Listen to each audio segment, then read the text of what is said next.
to the Bioinformatics Chat. Today we're going to talk about metagenomics and a particular metagenomic tool called Kraken. But first of all, let's figure out what metagenomics even is. So imagine you wake up with a sore throat and you go to a doctor and your doctor takes a swab from your throat. What happens next? So they try to culture the microorganisms that they took from your throat. They try to make them grow in a petri dish or something. And if it grows, then they know there is something there, and they try to figure out what kind of bacteria are there, or what kind of antimicrobials these bacteria react to. But this culturing approach is somewhat limiting, and the reason is that not all microorganisms live outside of their normal environment. So they may be happy to live in your throat, but when you try to make them live in a petri dish, they will refuse because that environment is different. And there may be some particular properties of your throat that these microorganisms particularly enjoy.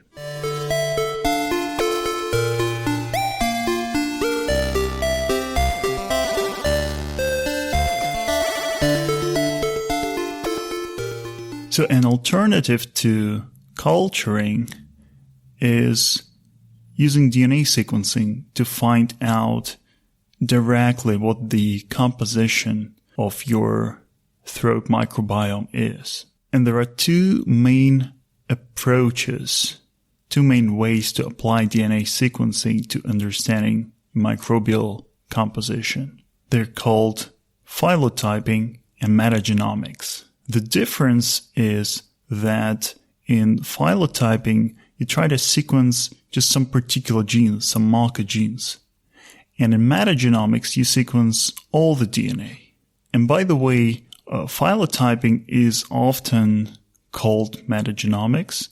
So people would sequence one particular marker gene, and then they will call their study a metagenomic study.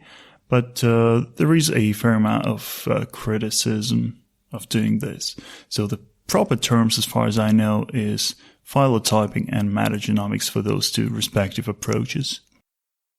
For phylotyping, the marker gene that is most commonly used is the 16S ribosomal RNA gene. This gene just happens to have a lot of mutations across the species, but very few mutations inside the species. And so the way you typically do this is you take the particular primers for PCR that will amplify this particular gene, and then you have many alternative sequences of this gene. You cluster them with a certain sensitivity. So you say, like, one way to cluster them would be to cluster the exact same sequence. And then you have a very rigid definition of species. Well, they usually don't call them species, they call them OTUs, operational taxonomic units. And OTUs, depending on what threshold you choose for clustering, OTUs may be species or genera or something else. Usually they don't correspond to exactly to any of the classic taxonomic units. That's why they're called OTUs. Anyway, so the disadvantage of just phylotyping is that the organisms in the same, so to say, species, or organisms with the same 16S rRNA gene, may actually have quite different genomes. They may have different gene composition inside their genomes. And this is because the bacterial genomes are very fluid. The horizontal gene transfer is very widespread among bacteria. On the other hand, the metagenomics approach is you basically sequence everything you can find and then try to figure out where these sequences, where these reads come from. And that last part is, of course, one of the trickiest. What do you do with these sequences? How do you figure out which species or which genes they belong to? Well, I suppose if you are only interested in the gene composition, this is somewhat easier. Like if you don't care which bacteria this gene came from, you only care that this is a gene that is homologous in many, many species of bacteria and produces a certain protein, then it becomes easier. But if you also want to try to classify these sequences among the bacteria, then it's tricky. So an obvious approach is to use BLAST. This is the go-to method for many biologists when they deal with some unknown sequences from unknown organisms. Just blast it. And this is not such a bad approach, and it's used widely. Now, if you're not familiar with BLAST, it is a local alignment tool. Basically, you give it first a set of reference sequences, and it builds a database out of them. And then you can search this database. You give it a query sequence, for example, a read from your metagenomics study, and you ask where could it come from. And it tries to align this search sequence, this query sequence, to all of the reference sequences, and it finds all the places where it matches with some precision. Now, in metagenomics, it is almost inevitable that many of your sequences will map to multiple species because these species share a lot of genes.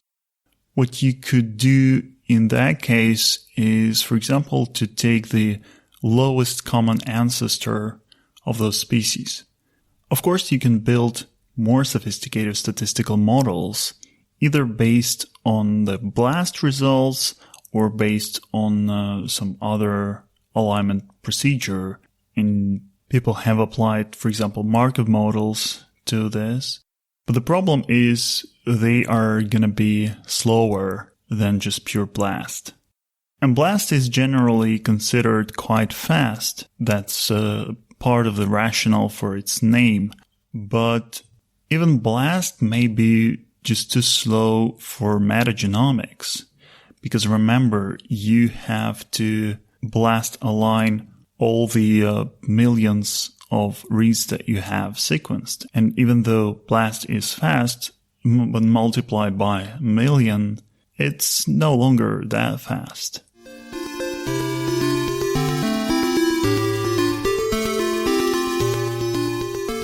What Kraken sets up to do is to be faster than even BLAST.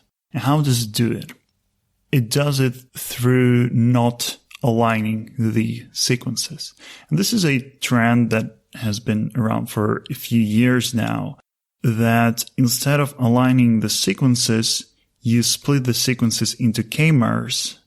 And a k-mer is just k nucleotides in a row. And so you split a sequence into these short substrings, and you map these short substrings instead. And for short substrings, you can just build a database. And this is how it can be faster than BLAST, because you don't do any actual alignment. Another example of this idea is the pseudo-alignment RNA-seq quantification algorithms like Callista or Sailfish or Salmon. And we will be discussing some of those in the future podcasts, I'm sure. But today, let's talk about how Kraken uses k-mers to analyze metagenomics data very fast. First, Kraken needs to build a database for the reference sequences. So you supply Kraken the reference sequences that you know, and Kraken splits these sequences into k-mers, into these substrings of fixed length, and indexes them. And by the way, when I say split, it's not exactly split, right? So for example, if you have a string of length 10, and you want to extract all 5 mers from a string length 10, this doesn't just mean 2 k-mers. So you could imagine like the first half is the first k-mer and the second half is the second k-mer. No, that's not the case. Instead, what you have is 6 k-mers. The first one from 1 to 5, the second one from 2 to 6, and so on, and the last one from 6 to 10. So Kraken takes all the reference sequences and extracts all the k-mers and puts them into a sort of database, which is necessary so that you can quickly look up a given k-mer. Now you can think about this as a book index. So it may take you a very long time to find a particular word in the book, but if the word is present in the index at the end of the book, you can find it rather quickly. And the key is that the words in the index themselves are sorted alphabetically, so you can locate the word quickly in the index itself. And this is similar to how these databases work. We will discuss the finer points of Kraken database format in a bit. So assembling this database can take quite a bit of time, of course, especially if you have a large number of reference sequences and these sequences are themselves rather long. But the good news is that you have to do this just once, and then you can reuse the same database for many, many metagenomics experiments. You can even share this database among your colleagues or even online. And I think Kraken itself comes with a pre-assembled database that you may use.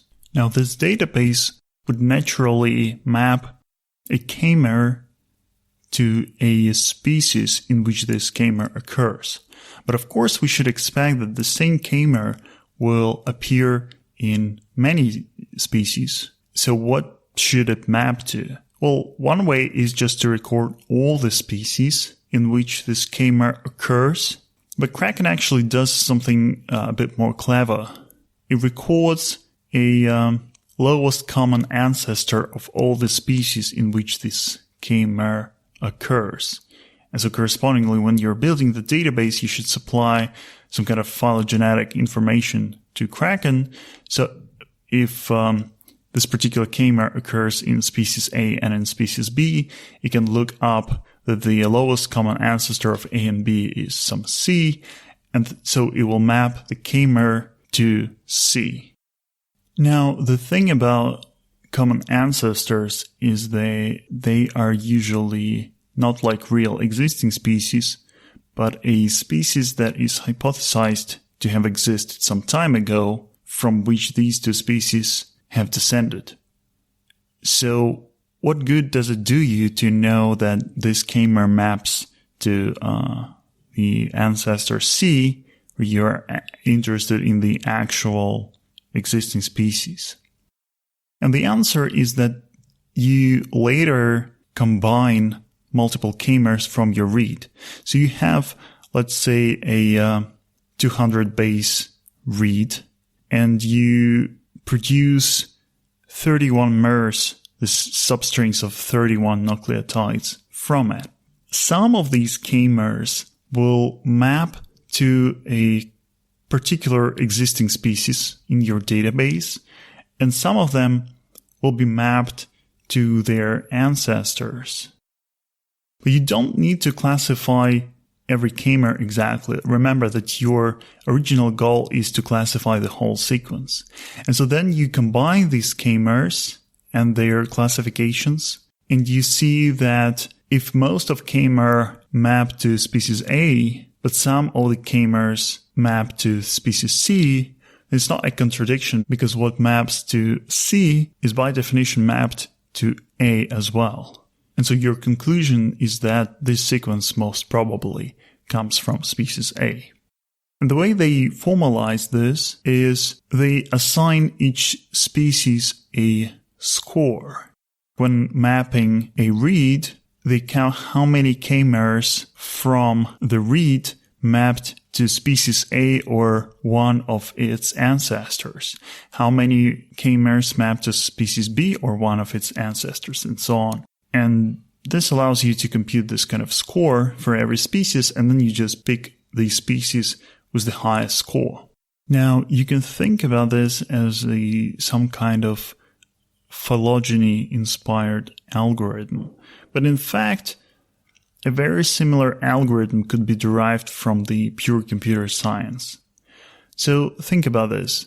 If your goal is to find the species with the highest score regarding a particular DNA read, then what you could do is just count how many times each k-mer from a read maps to every species.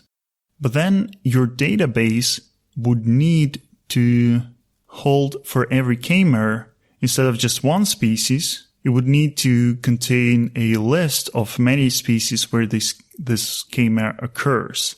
And a lot of k-mer would presumably occur in very many species. So this could be thought as just an optimization. When we cluster these lists, we sort of collapse them into their common ancestors. But it's not strictly necessary that these collapsed nodes would be common ancestors. We could just make up some kind of pointers for these clusters of species. For example, if a particular k-mer occurs in species A, B, and C, we could say, okay, I'll just call this combination of A, B, and C as X. And like every time I encounter A, B, and C, I would just put X instead to save space.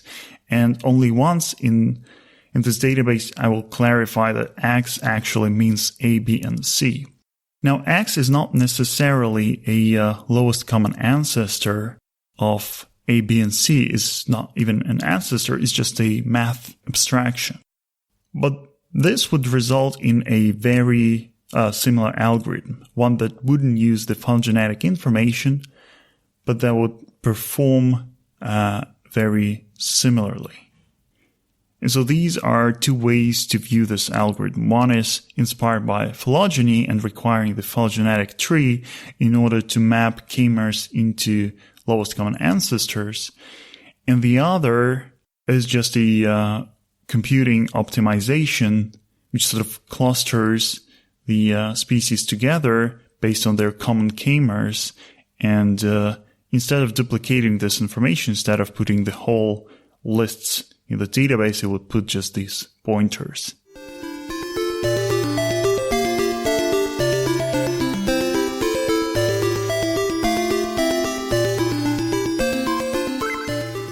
The distinctive feature of Kraken is the way it organizes its own database. So in computer science, there are two principal ways to organize these lookup tables or databases. One is based on the ordering. This is how the words are arranged in a dictionary. They are arranged in their alphabetical order, and you know the order of the words, so you can open the dictionary somewhere in the middle and see what's the first letter of the word there. And if your word that you're trying to look up, like let's say you're trying to look up the word phylogeny in the dictionary, and you open the dictionary in the middle and it's the letter K, and you think, okay, P comes after K, so you open it maybe at 3/4 and it's the letter S, and you say PQRS, so P is before S, so you go a few pages earlier in order to find the letter P, and so on. This is called search trees. And the other way to organize lookup tables is through hashing functions. So a hashing function is a mathematical function that maps, for example, your word or your k-mer into some number. It's sort of like a zip code. So the mapping from your street name and an address to a zip code is not something that you can easily visualize. It's just a mapping from an address to a zip code. But then once you know a zip code, you can look into your table by that zip code And this approach is called hash tables. Now, hash tables are usually somewhat faster than lookup trees. But in this paper, they don't use hash tables. They use something more like lookup trees, but more clever. Their core observation is this. So you have a read and you're trying to look up the consecutive k-mers from that read. So first k-mer would be, for example, from 1 to 10, the second one from 2 to 11, the third one from 3 to 12, and so on. And these k-mers are very similar, right? They share, so for example, the k-mer from 1 to 10 and the k-mer from 2 to 11, they share 9 common nucleotides from 2 to 10. And so you would think that this shared content would allow you to share some of the work while looking them up. Now, with a hash table, the hashes of these two k-mers from 1 to 10 and from 2 to 11, the hashes will be completely different. That's the core feature of a hashing function, that it scrambles the contents of its argument. And so the tiniest change in the argument leads to an enormous change in the hashed value. So if they used a hash table, they wouldn't be able to reuse any of the searching work. They wouldn't be able to share the search work among the neighboring k-mers. And by the way, if they used a naive lookup table, the problem would be the same, right? Because take the word phylogeny. Its first letter is P and its second letter is H. So if you look at the first 3 mers of the word phylogeny, it's PHY and IHYL, right? So these 3 mers, they don't have anything in common. And in the dictionary, they are in very different locations. So neither naive hash table nor a naive lookup tree bring any sort of speed benefits here. Here's what they do instead. They partition, again, not strictly partition, but they generate m-mers, right? So k-mers, but with a lower length. They denote this length as m. So they take their k-mers and they generate the smaller mers, the m-mers, from the k-mers. So for example, if the original k equals 10, then you have 10 mers, and this is what you want to look up in the database. But then you pick, for example, 3 mers from this 10 mers, and you order them lexicographically in an alphabetical order. And you pick the smallest m-mer inside each k-mer, and then you have a 2-stage lookup tree. So at the first stage, you find the entry corresponding to your m-mer, for example, to your 3-mer in the dictionary, and that entry leads you to a subtable or sublookup tree in which you look up the full k-mer. Now, there are 2 advantages to this scheme, and these advantages come from the fact that 2 neighboring k-mers most likely have the shared m-mer. And here's why. So consider 2 neighboring 10-mers from 1 to 10 and from 2 to 11. As I said, they have 9 nucleotides in common. So when would they not have the same minimal m-mer inside them, right? Why would this happen? So one option is that the minimal m-mer in the first 10-mer would be at the very beginning. So if m equals 3, this is a 3-mer, so it will be from 1 to 3. In this case, this m-mer, this 3-mer, would not belong to the second 10-mer. And therefore, the second 10-mer would presumably have a different minimal m-mer. The second option is if the second 10-mer, there the minimal m-mer is the very last one, from 9 to 11. Now, in this case, this m-mer would not belong to the first 10-mer, which only spans until 10. And so the first 10-mer would have another minimal 3-mer. But these are 2 very specific cases. In the majority of cases, these 2 10-mers share most of their content, and so the minimal MR will occur somewhere in between and will be shared by the two tenmers. And this is what the authors exploit in this case. They exploit that the two overlapping strings will most of the time have a shared minimal MR inside them. And this means that once you looked up the first tenmer in the database and you move to the second tenmer, which is like just one nucleotide to the right, if you confirm that it has the same minimal 3-mer as the first tenmer, you don't need to look up from the root of the search tree, but you actually continue from the same intermediate node, which correspond to that 3-mer, to that minimal 3-mer. There are two advantages of this sharing of work. The first advantage is quite obvious, right? You actually share the work of looking up the MR itself. So you share the part of the walk through the tree. But this is not actually the main advantage of this two-layered scheme. The main advantage comes from the fact that usually accessing a more local information is cheaper in computers.